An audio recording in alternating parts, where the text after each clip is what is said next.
It's RM, and I'm back for another edition of Mindset Monday. It's story time again. You all know I love telling stories.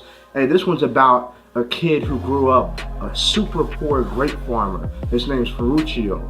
So he grows up super poor grape farmer, goes through his life, ends up enlisting in the military to serve his country in World War II. He serves for a few years, comes home, and realizes that his country has a huge need for agricultural equipment. So what does he do? He starts repurposing old military equipment and turning it into motors and engines for tractors. So he does this for a few years and goes on to be super successful, super wealthy, and he starts indulging. He starts enjoying himself. He's young, he's single, he's wild, so he starts collecting cars. He gets all the cars that you could ever imagine. But his favorite, the one he wanted the most, 1958 Ferrari. So he grabs it and he starts racing it. And he notices that the clutch isn't great and that it's a rough ride. So, what does anybody that's young, rich, with connections do? He doesn't just make a complaint. He takes it all the way to the owner of the company. So he gets a sit down with Enzo Ferrari himself. And he sits down and he tells Enzo how much he looks up to him, how much he aspires to be like him.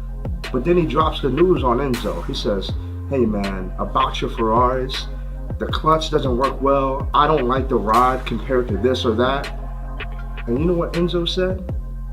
Enzo said, "I'm not in a position to take any advice from you. No disrespect, but you grew up poor.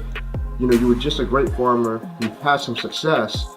But I'm not about to take any advice in terms of for my luxury automobiles from someone who's just built tractors and engines." So, you know what?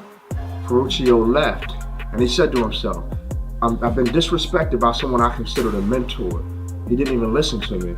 He said, "I'm no longer building engines for tractors and tractors in general. I'm gonna build cars." So all his attention, all his focus, all his energy went into building cars. And within a year or two, his cars were one of the top competitors for Ferrari. You know what I didn't mention to you?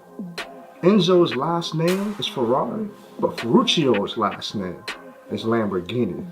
So I love that story because the moral is this. It's actually two morals. First moral is no matter who you are, how much success you've had, in Enzo's case, never discount, never overlook, never not listen to someone who's coming to you with some advice in terms of how you could get better or elevate yourself. And the second one, and most important one, is in Ferruccio's case. If you've been overlooked, don't be overwhelmed. Use that to fuel you, which he did. And he created a car that to this day rivals and maybe even is a little better than Ferrari. So listen, I hope that story blessed and touched you. It's RM. You know where to find me. I'm out.